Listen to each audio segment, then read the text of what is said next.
Hello friends, स्वागत है आप सभी का मेरे इस यूट्यूब चैनल पर। फ्रेंड्स, सामाजिक प्रक्रिया के अंतर्गत हमने पिछले वीडियो में पढ़ा था सहयोग के बारे में, है ना। तो आज हम पढ़ने जा रहे हैं एक ऐसा टॉपिक है जो हमारे जीवन से संबंधित है, हमारे वर्तमान जीवन से संबंधित है, और उस टॉपिक का नाम है प्रतिस्पर्धा। ओके, तो चलिए प्रतिस्पर्धा के बारे में हम आगे बात करते हैं। देखिएगा, ये जो प्रतिस्पर्धा टॉपिक है ना, ये जो प्रतिस्पर्धा टॉपिक है, यहाँ से आपको एक ही बार प्रश्न पूछा गया है। वर्ष 2019 में प्रश्न पूछा गया है कि प्रतिस्पर्धा से आप क्या समझते हैं, और वो 30 वर्ड में पूछा गया है।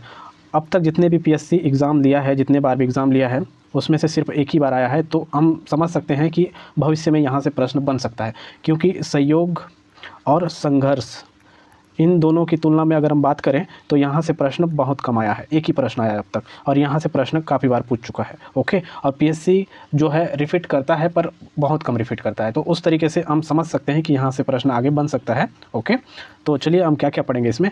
देखिएगा, सबसे पहला हम जो पढ़ने वाले हैं वो है कि प्रतिस्पर्धा से आप क्या समझते हैं।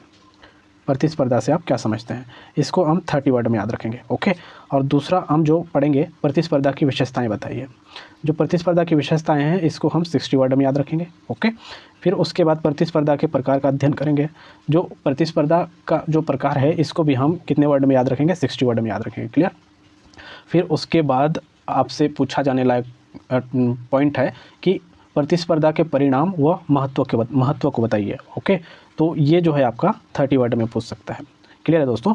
सबसे पहला हम बात करेंगे प्रतिस्पर्धा क्या है, उसके बाद प्रतिस्पर्धा की विशेषता, उसके बाद प्रकार, और उसके बाद महत्व। ओके, तो चलिए दोस्तों प्रतिस्पर्धा को समझने की कोशिश करते हैं।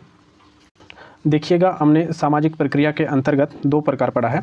एक है आपका असहयोगी सामाजिक प्रक्रिया, है ना, असहयोगी सामाजिक प्रक्रिया, और दूसरा है आपका सहयोगी सामाजिक प्रक्रिया। जो असहयोगी सामाजिक प्रक्रिया है, इसके अंतर्गत हमें देखना है प्रतिस्पर्धा, ओके, और संघर्ष के बारे में। और जो सहयोगी सामाजिक प्रक्रिया है, उसके बारे में हम पढ़ चुके हैं, जिसके अंतर्गत हमें सहयोग को पढ़ना था। ओके, तो आज हम पढ़ रहे हैं प्रतिस्पर्धा के बारे में। तो ये जो प्रतिस्पर्धा है, ये असहयोगी सामाजिक प्रक्रिया का हिस्सा है। तो पहला लाइन आपका जो स्पष्ट हो रहा है कि प्रतिस्पर्धा जो है असहयोगी सामाजिक प्रक्रिया का एक प्रकार है। ओके, असहयोगी सामाजिक प्रक्रिया का एक प्रकार है। और उसके बाद हम आगे समझते हैं कि प्रतिस्पर्धा है क्या। चलिए दोस्तों, बात करते हैं प्रतिस्पर्धा के बारे में। देखिएगा, ये जो प्रतिस्पर्धा है सामाजिक प्रक्रिया, असहयोगी सामाजिक प्रक्रिया का एक प्रकार है। और जो सामाजिक प्रक्रिया है वो सामाजिक अंतःक्रिया का स्वरूप है। तो सामाजिक अंतःक्रिया का स्वरूप है, इस वजह से इसमें 2 या 2 से अधिक व्यक्ति होंगे। क्लियर, 2 या 2 से अधिक व्यक्ति या समूह होंगे। ओके, 2 या 2 से अधिक व्यक्ति या समूह। तो मैं ये कहना चाह रहा हूँ कि 2 या 2 से अधिक व्यक्ति या समूहों के बीच किसी सीमित वस्तु, अधिकार या सेवा को प्राप्त करने के लिए, है ना, आपको ध्यान देना है एक चीज़ कि सीमित वस्तु, अधिकार या सेवा को प्राप्त करने के लिए, किसी सीमित वस्तु, अधिकार या सेवा को प्राप्त करने के लिए नियम के अंतर्गत किया गया प्रयत्न है ना। ये वाला पॉइंट को ध्यान दीजिएगा, नियम के अंतर्गत किया गया प्रयत्न है। ओके, देखिएगा, मैंने प्रतिस्पर्धा के बारे में क्या कहा है कि प्रतिस्पर्धा जो है आपका असहयोगी सामाजिक प्रक्रिया का एक प्रकार है। ओके, पहला लाइन जो है आपका असहयोगी सामाजिक प्रक्रिया का एक प्रकार है। और उसके बाद आपको आगे बढ़ना है कि 2 या 2 से अधिक व्यक्ति या समूहों के बीच, है ना, 2 या 2 से अधिक व्यक्ति या समूहों के बीच किसी सीमित वस्तु या अधिकार या सेवा को प्राप्त करने के लिए नियम के अंतर्गत किया गया प्रयत्न है। ओके, आशा कर रहा हूँ दोस्तों प्रतिस्पर्धा के संबंध में जो मैंने आपको बताया क्लियर हुआ होगा। तो चलिए अब प्रतिस्पर्धा को पढ़ने की कोशिश करते हैं, और 30 वर्ड के हिसाब से हम की पॉइंट निकालेंगे उसमें से, है ना। चलिए देखिएगा, ये रहा आपका प्रतिस्पर्धा। ठीक है, देखिएगा, प्रतिस्पर्धा जो है, इसमें कहा गया है प्रतिस्पर्धा 2 या 2 से अधिक व्यक्तियों या समूहों के बीच किसी सीमित वस्तुओं के अधिकार या सेवा को प्राप्त करने के लिए नियम के अंतर्गत किया गया प्रयत्न है। जो चीज़ मैंने आपको बताया उसी चीज़ को इसमें लिखा हुआ है ना। चलिए फिर एक बार पढ़ते हैं। प्रतिस्पर्धा 2 या 2 से अधिक व्यक्तियों या समूहों के बीच सीमित वस्तु के अधिकार या सेवा को प्राप्त करने के लिए नियम के अंतर्गत, ओके, ये लाइन को अंडरलाइन कीजिएगा, नियम के अंतर्गत किया गया क्या है, प्रयत्न है। ओके, और प्रतिस्पर्धा के बारे में बोगार्डस के द्वारा एक परिभाषा भी दिया गया है। इस परिभाषा को याद करना ज़रूरी नहीं है क्योंकि लंबा चौड़ा परिभाषा है, इतना बड़ा परिभाषा को आप याद नहीं कर पाएंगे। ओके, आपके पास 30 वर्ड में लिखना रहेगा तो पर्याप्त मटेरियल है। यहाँ पे जो आप देख रहे हैं इसमें जो इतना मैंने आपको बताया ये लगभग आपका 20 वर्ड्स कवर करेगा। ओके, और सवाल है कि अब आगे हम इसे 30 वर्ड के आसपास कैसे ले जाएंगे। देखिएगा, आपको एक लाइन उसी को जोड़ना है कि जो प्रतिस्पर्धा है, प्रतिस्पर्धा जो है असहयोगी सामाजिक प्रक्रिया का एक प्रकार है। सबसे पहला लाइन आपका वही होना चाहिए, असहयोगी सामाजिक प्रक्रिया का एक प्रकार है। उसके बाद इसको आगे लिखिएगा और उसके बाद जो आपका स्पेस बच रहा है तो आप इधर से उठाएंगे, है ना। जो प्रतिस्पर्धा जो है एक अचेतन प्रक्रिया है, प्रतिस्पर्धा एक अचेतन प्रक्रिया है और प्रतिस्पर्धा में इसमें तीसरे पक्ष का होना अनिवार्य है, ऐसा लिख सकते हैं। या फिर इसको भी लिख सकते हैं अवैयक्तिक प्रक्रिया है। अवैयक्तिक प्रक्रिया क्यों है, कैसे है, जब हम विशेषताओं के बारे में अध्ययन करेंगे तो आपको स्पष्ट कर दूंगा। या फिर इसको भी लिख सकते हैं निरंतर एवं सार्वभौमिक प्रक्रिया है। तो इस तरीके से आपको 30 वर्ड में लिखने में किसी प्रकार की कोई दिक्कत नहीं होगी। क्लियर दोस्तों, 30 वर्ड यानी कि आपके पास है 4 लाइन, है ना। आपके पास है 4 लाइन। आपने पहला लाइन लिखा है कि प्रतिस्पर्धा जो है असहयोगी सामाजिक प्रक्रिया का एक प्रकार है। दूसरा लाइन और तीसरा लाइन में ये चीज़ आएगा, है ना, जो चीज़ मैंने आपको बताया है। इसको लिखना अनिवार्य है, इससे आपका जो है प्रतिस्पर्धा का जो परिभाषा है वो कंप्लीट हो रहा है ना। बोगाडस का जो परिभाषा है इसको आप इसमें मत लिखिएगा। ओके, और जो उसके बाद आपका चौथा लाइन जो है उसको आप विशेषताओं से कवर करिएगा। क्लियर। तो चलिए दोस्तों, अब हम प्रतिस्पर्धा की विशेषताओं को समझने की कोशिश करते हैं। देखिएगा, प्रतिस्पर्धा की विशेषताओं को हम लोग 60 वर्ड के अकॉर्डिंग पढ़ेंगे। ओके, तो चलिए पहला विशेषता हम पढ़ते हैं। इसमें लिखा हुआ है कि 2 या 2 से अधिक व्यक्तियों के मध्य सीमित अधिकार, सेवा, वस्तु की उपस्थिति। ओके, तो दोस्तों एक चीज़ जहन में बैठाइएगा, इसमें भी 2 या 2 से अधिक व्यक्तियों का होना आवश्यक है ना। 2 या 2 से अधिक व्यक्तियों के मध्य सीमित अधिकार होते हैं, वस्तु, सेवा, है ना, की उपस्थिति होना अनिवार्य है प्रतिस्पर्धा में। चलिए नेक्स्ट विशेषता पढ़ते हैं हम। इसमें किसी तीसरे पक्ष का होना अनिवार्य है ना। तीसरे पक्ष का होना अनिवार्य है कहने का आशय है कि इसमें परीक्षार्थी को हम देखते हैं, परीक्षार्थी, और एक आपका परीक्षा, है ना, परीक्षार्थी, परीक्षा, और जो तीसरा पक्ष जो होगा वो निर्णायक, है ना। मान लो आप परीक्षार्थी हैं और आप परीक्षा देंगे। ओके, और जो परीक्षा देंगे उसका एक निर्णायक भी होगा। क्लियर, जिसका समर्थन करने के लिए, यानी कि निर्णायक का समर्थन प्राप्त करने के लिए प्रतिस्पर्धी जो है प्रयासरत रहता है। ओके, क्लियर है दोस्तों। चलिए फिर नेक्स्ट हम पढ़ते हैं। इसमें नेक्स्ट विशेषता जो लिखा है इसमें, प्रतिस्पर्धा सामान्यतः अवैयक्तिक प्रक्रिया है। देखिएगा, जब हम प्रतिस्पर्धा के प्रकार को पढ़ेंगे, प्रतिस्पर्धा के प्रकार को पढ़ेंगे, एक होता है आपका वैयक्तिक प्रकार और दूसरा होता है आपका अवैयक्तिक प्रकार, है ना।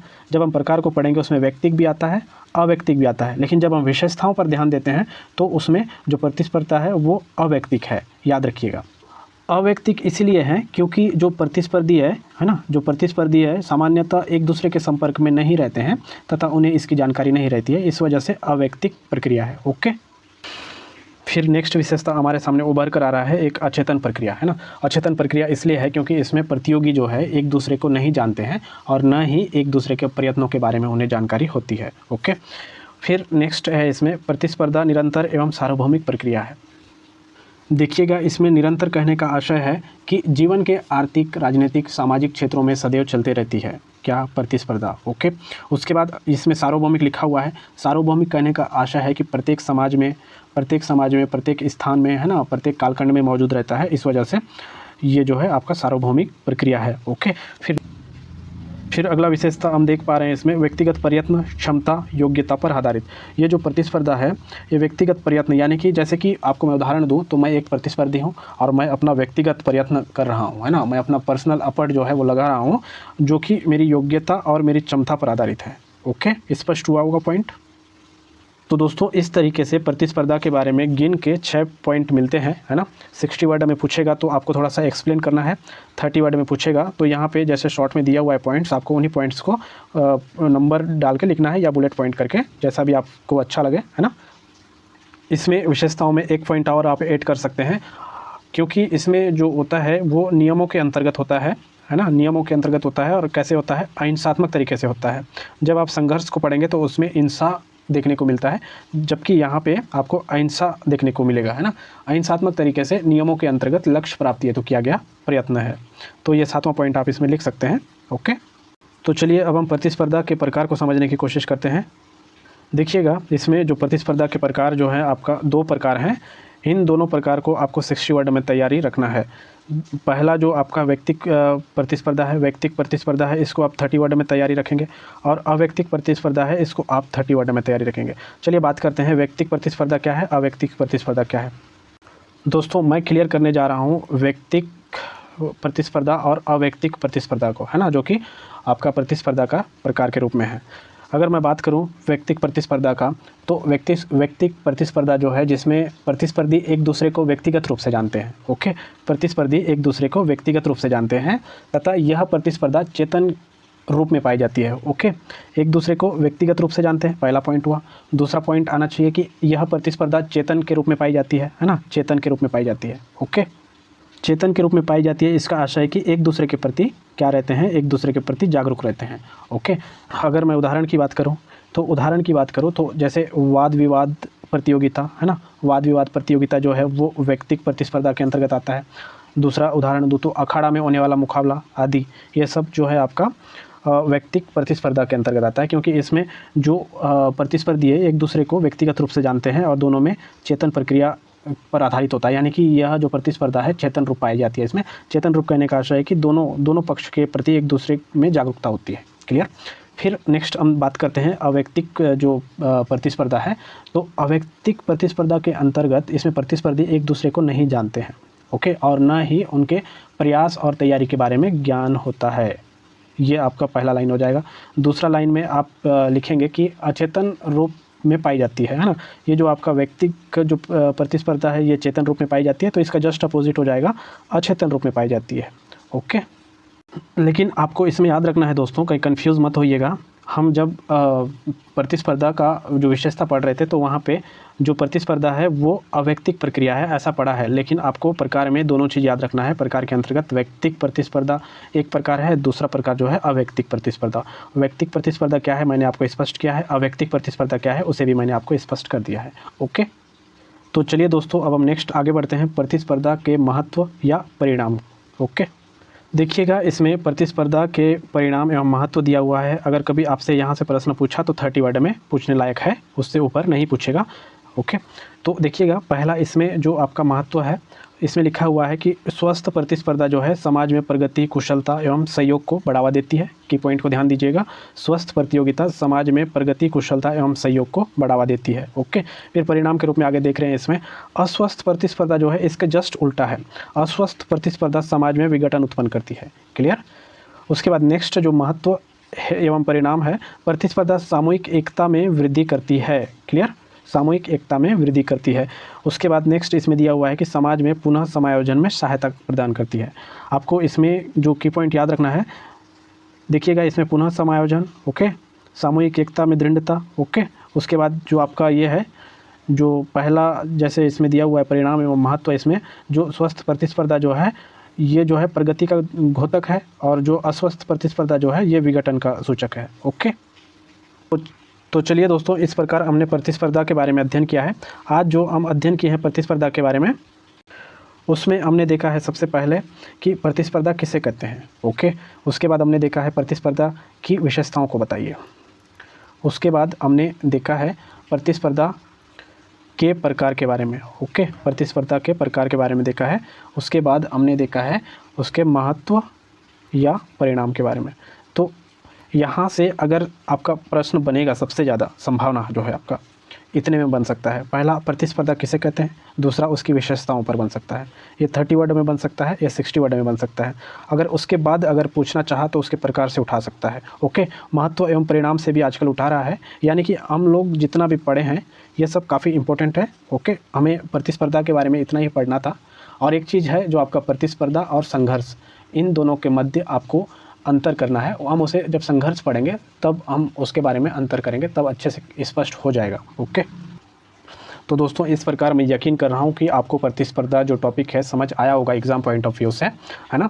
तो मिलते हैं फिर नेक्स्ट वीडियो में नेक्स्ट टॉपिक के साथ, और हमारा अगला टॉपिक रहेगा संघर्ष। ओके, उसके बाद आपका सामाजिक प्रक्रिया जो है समाप्त हो जाएगी, और उसके बाद हम नेक्स्ट टॉपिक नेक्स्ट चैप्टर में मूव करेंगे। क्लियर।